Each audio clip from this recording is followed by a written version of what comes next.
کہ جو طاقت نہیں رکھتا ہے وہ قرآن پڑھے، جو طاقت نہیں رکھتا ہے وہ دن بھر نوافل کا اہتمام کرے، جو طاقت نہیں رکھتا ہے وہ عمرہ کرے، حج کرے، بلکہ اللہ کے رسول صلی اللہ علیہ وسلم نے کہا کہ جو طاقت نہیں رکھتا ہے شادی کی، چاہے کہ وہ روزہ رکھے، کیونکہ یہ روزہ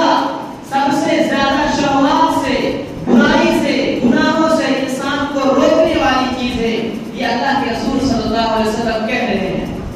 اسی طریقے سے غور کرنے والی چیز یہ ہے کہ اللہ رب العالمین یہ روزے فرض کر رہا ہے کہ لوگوں پر روزہ فرض ہے، واجب ہے، اور پھر دوسری جگہ اللہ کے رسول کہہ رہے ہیں کہ دیکھو